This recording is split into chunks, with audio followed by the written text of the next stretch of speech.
The GIGN snipers pulled off a flawless synchronized shot, getting rid of all 4 militants on the bus. Damn! CQB. That high ready, boy. They love that popping, that high ready. Whoa, whoa, whoa, whoa. What do we got here? Flashbang. Step in center. Right, left. Go! Oh, there's a lot going on. Hey, what's going on, guys? Welcome back to another Reacts. You know what time it is. We have 3 side-by-side comparisons. Korean Special Operations, French Special Operations, and last but not least, the Canadians, the Canucks. Is it Canucks? Yeah, I think that's it. Canadian Special Operations. We got all 3, so let's get kitted up. Let's do this. I'm not even going to say that this is a Japanese set of headphones. You guys have not sent me any headphones, but you are subscribing more, and I appreciate that. I appreciate that a lot. South Korea, after the Korean War, in 1958, started the ROK Army, the Republic of Korean Army, officially established its first commando-style units modeled after U.S. Special Forces. These early groups focus on infiltration into North Korea, sabotage, and counter-infiltration against North Korean commandos. Korea SOF gained a reputation for discipline and effectiveness, further solidifying their unconventional warfare doctrine. Missions expanded to include direct action, counterterrorism, psych warfare, and special reconnaissance. So Korea has mandatory service. So if you're told you're going to serve, why not serve with the best?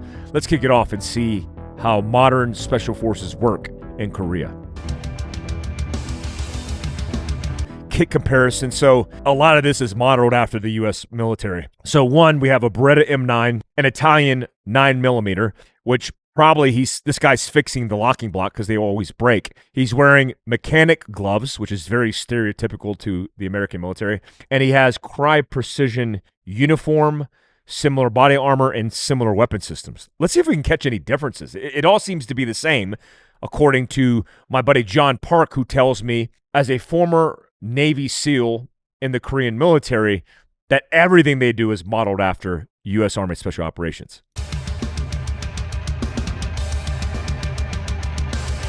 Oh yeah, look at that sexy. That kind of looks like a 416. He's got a quad Picatinny rail, the magnifier, the micro T, but all the kit, all the stuff looks the same, except they're Korean. By the way, the most handsome Asians happen to be Korean. Okay, let's go ahead and roll it.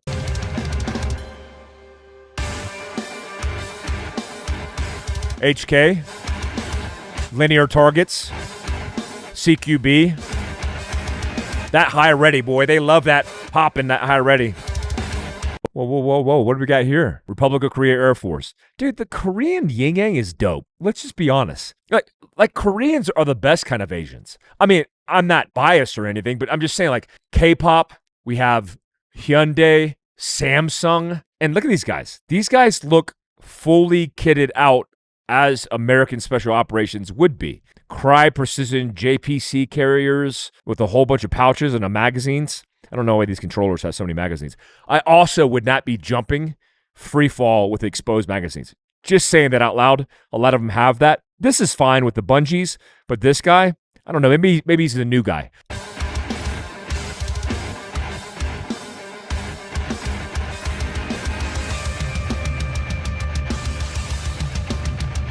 Jumping with fins.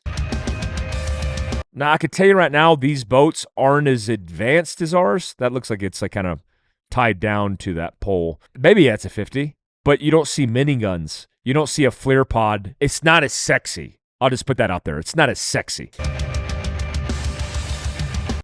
Look, this whole setup, helicopters, carriers, boats, out of all the things the ROK Special Operations units would do, this would be it. The North Koreans have a whole bunch of shenanigans going on in the water, and you guys saw that failed mission by SEAL Team 6. I didn't watch the video, but I heard about it, and if they're doing it, you know the Navy SEAL equivalent in the ROK Navy is doing it as well. VBSS. That high port, boy. They love that high port. That dude's optic wasn't on, by the way. Jungle warfare. Hand and arm signals. They got helos. They're doing fries, infills. Looks pretty legit. Down pilot drills. Even their radios look like ours. PRCs.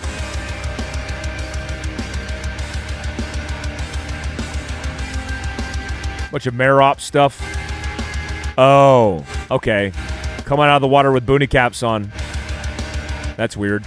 But very much a commercial like ours. Ooh. Don't miss those days. My neck doesn't miss those days. For sure a commercial. According to my sources in the Korean military, they do a lot of training. They also do a lot of joint exercises with the U.S. military and other organizations. When I was in Afghanistan, they had a contingent of Korean military medics. And I used to go over there all the time because I was like a pop star. I mean, a K-pop star. Being 6'1", I'm the biggest Korean that ever came out of Korea. I mean, that's legit. If you look it up, it's like a world record. And when I used to hang out with them, they would feed me. And I would go over there and destroy Korean food because I was eating mermite chow, meals ready to eat, in the middle of a fire base in the middle of Afghanistan. So it was awesome seeing some Korean ladies. But yeah, I liked it. Fries infills. All their kit looks comparable to ours. Apparently, they're just not getting a lot of action. But they do a lot of training. I know the unit trains with their 707 guys. I know they do joint exercises all the time.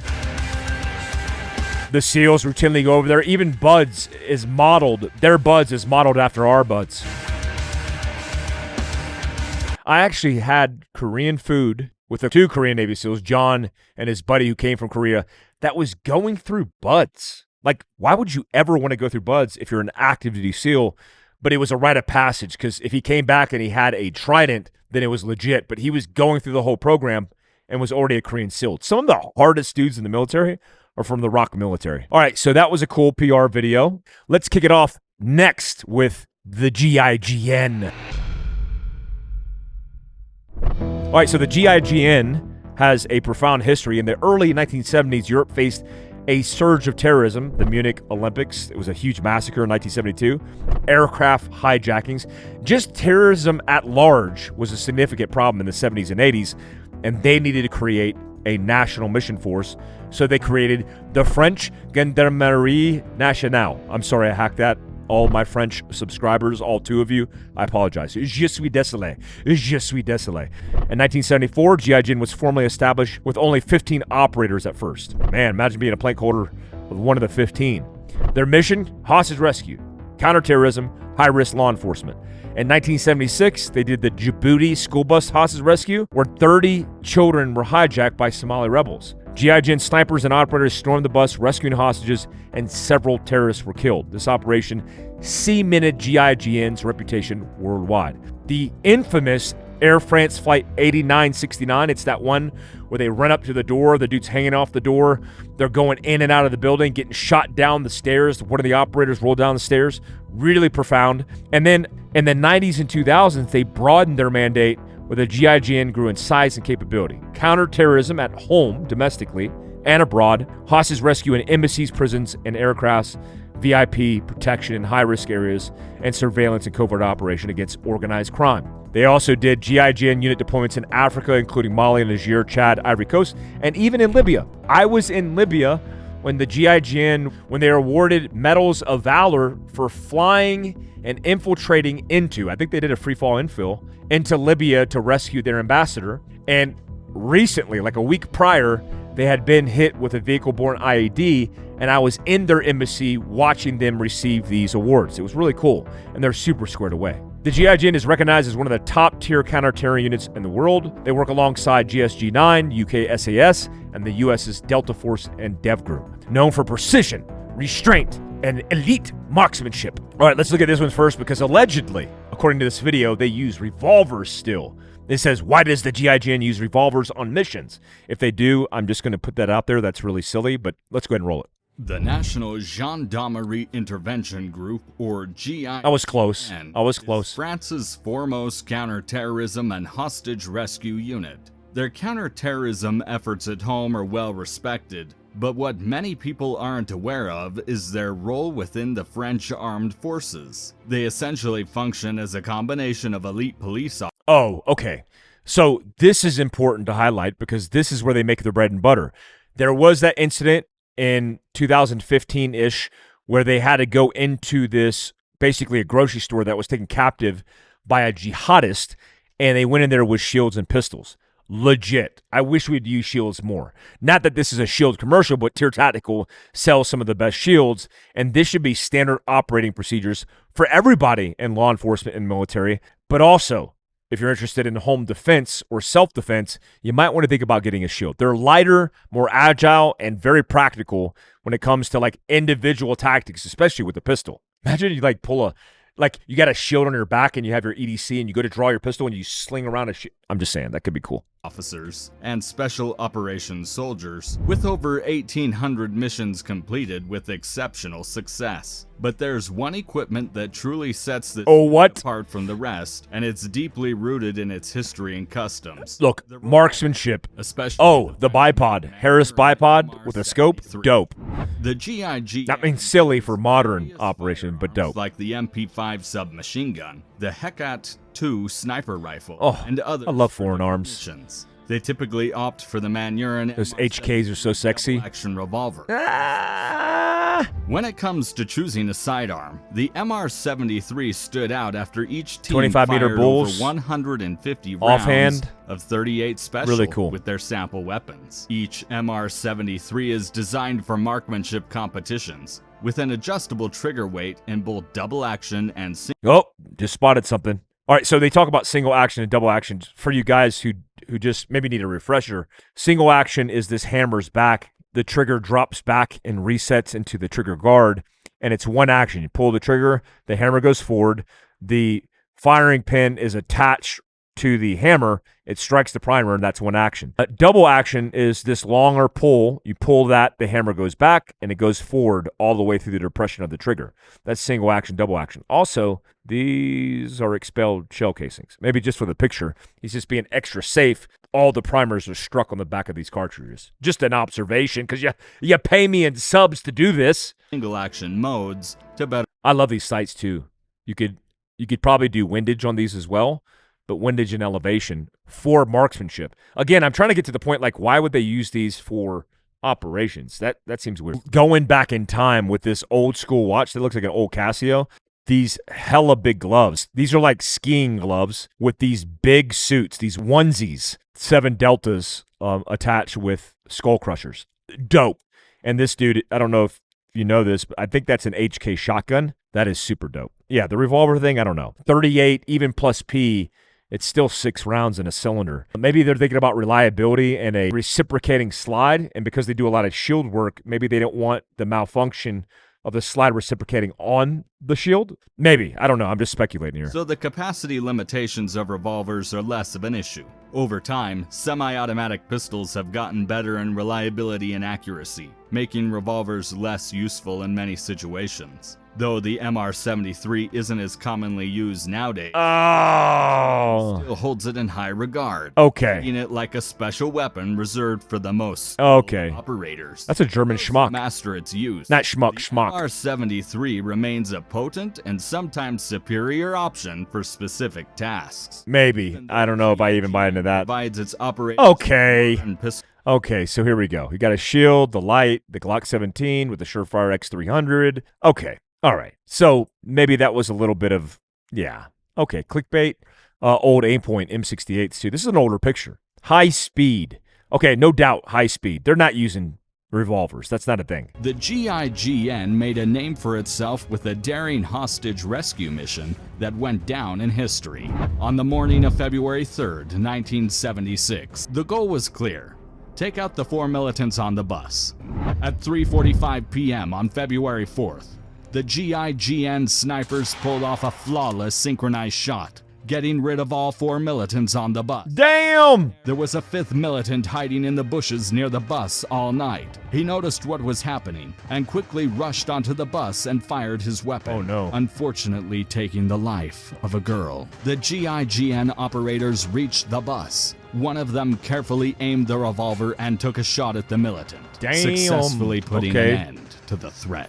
Don't it remind you of the Captain Phillips situation with the 3, I think there was a 4th terrorist, but 3 of them got schwacked by DevGru in 1 shot. I know a little bit about that. I've talked to one of the guys that was on that op. I believe they used SR-25s, kind of like sandbagged in position, and they might have used infrared lasers. I'm not 100% sure. This would have been very difficult as a new sniper organization to get off flawlessly without hurting anybody else, but the fact they had 4 simultaneous shots and dropped all 4 terrorists is awesome. But the fact they didn't have an offset assault force to be able to go onto the bus immediately after they broke shots, that's tough. Big shout out to Tacticore. Make sure you give them a subscribe and follow. Last but not least, never least, the Canadians, the Canucks. Can I say that as an American? Is that authorized? A lot of profound history between U.S. Army Special Forces and the Devils Brigade and the Canadian Commando units. The 1st Special Service Force, FSSF, also called the Devils Brigade, was a joint U.S.-Canadian unit formed in 1942. They fought in Italy and southern France, pioneering modern special operations tactics. In the Cold War, the Canadian Airborne Regiment, founded in '68, was trained for rapid deployment and unconventional warfare, but was disbanded in 1985 after scandals in Somalia. In the 90s and 2000s, JTF-2, Joint Task Force 2, became Canada's premier counterterrorism force and direct action unit, modeled in some ways after Delta and SAS. In the global war on terror after 9/11, Canada increased its SOF investment, with operators deployed to Afghanistan in 2001 alongside U.S. and NATO SOF. They conducted direct action, reconnaissance, and worked closely with JSOC. In 2006, to unify Canada's SOF under one command, the Canadian Special Operations Forces Command was established. This gave Canada a centralized, flexible command structure. I've worked with these guys, super squared away, and all the things that I expect to Special Operations foreign units that we work with to be some of the best. So here we go. Go! Oh, there's a lot going on. Okay, I imagine Special Forces operator, the mission starts with you. So this is a recruiting video. Cry precision everything. Is that a prescription bottle? What? What's that right there? Okay. All right, he's doing a load procedure in his team hooch. This is just a kit room. Okay. So he's loading his pistol. I mean, very aggressively.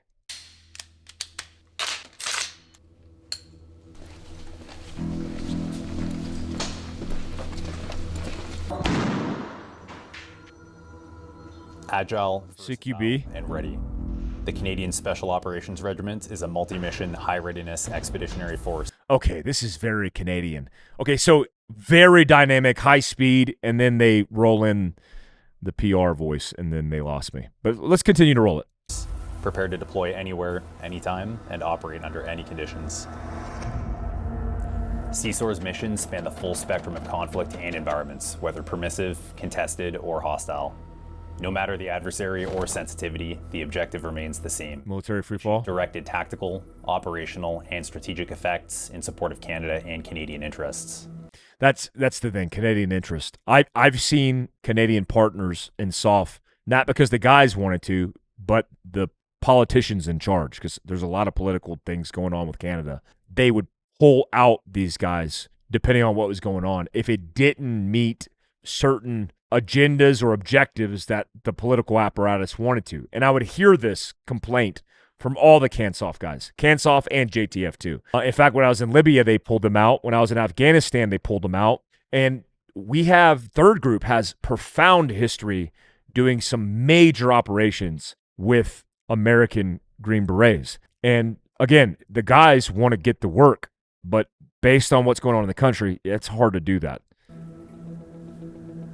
CSOR's Special Forces operators and Special Forces officers are skilled in special warfare, special reconnaissance, and direct action. That looked like a G-base scenario where They're getting put in a scenario where they're meeting the G chief, there's a partisan force, and they're going through basically the equivalent of Robin Sage. Forces operators and special forces officers are skilled in special warfare, special reconnaissance, and direct action. Often working in small teams. Sabotage, they're rigging demo on railroad tracks. Their missions can involve offensive actions, intelligence gathering, and integration with partner forces to advise and assist with lethal and non-lethal effects. Some good tech. Are you ready to take your career in an entirely new direction? As an aspiring Special Forces operator or officer, you are a qualified soldier, sailor, or aviator. I'm trying to see what that dude did with the rifle. He shot, he racked another round, and then he pulled the bolt back. I assume he was going dry, but they put that in there as part of the commercial. I don't know. I'm just making the observation, guys. You pay me to do this. Aspiring Special Forces operator or officer, you are a qualified soldier, sailor. Yeah, he was indexing right. He air chambered one. But all the comparable equipment, they're using Milradians, they're using a Night Force optic, or aviator who thrives under pressure. They're using high-speed chassis on their long guns. Faces challenges head-on and is never satisfied with the status quo. Oh, the old Huey. Into teamwork and drive to excel will be critical. P for plenty. Glocks, Mark 19. You will use your cool vehicles and resilience. The voice, though, man. Come on, that's all you got? Professionals. Did you guys have Hollywood voices? Exercise or operations. It sounds like an E4 in the PR shop for the public affairs office. Adaptability to overcome unexpected obstacles. Let me see that again. Familiar environments. That's pretty wild right there. Resourcefulness and adaptability to overcome unexpected obstacles. Resourcefulness, and adaptability to overcome unexpected obstacles. They're good. In unfamiliar environments. Flashbang, step at center, right, left. None of this alone.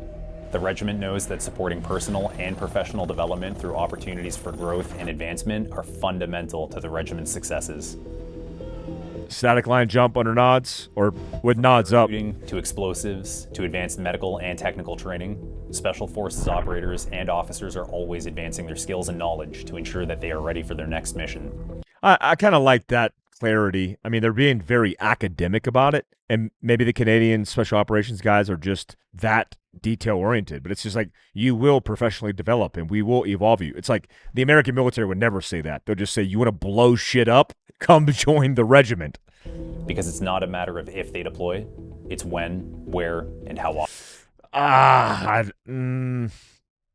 don't know if I agree with that now. Look, the tides have turned. And yeah, back in the GWAT, there was always points of contention with the Canadian soft guys because they always wanted to get in the fight, and they were always held back for some reason. There was some engagements they got into with us that were pretty big, pretty profound. But now, given the political climate where they're putting their own people in jail for Facebook posts, I'm not so sure. Often. No offense to the Canadians. I hear it from them. They're educating me about it. In high-stakes operations that demand unparalleled skill and dedication. That's pretty cool. That drill they're doing right now, to see that they're doing that, a lot of organizations don't do that. They're full body armor, close combatives, close proximity drills. Really cool. Apply to CSOR. Become part of a proud tradition of excellence that traces its lineage to the 1st Special Service Force in World War II. Good history. The Devil's Brigade. Armed Forces members. The minigun. Application process by submitting a notice to the Canadian Special Operations Forces Command.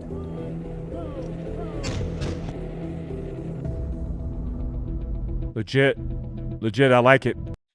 Guys. What do you guys think? Who's better? Korean Special Operations, French Special Operations, or Canadian Special Operations? Yeah, I'm not going to tell you yet. I'll tell you in the next episode because we got so much more. Thank you so much for tuning in. Foreign Special Operations continues next round. I'll see you next week. Peace.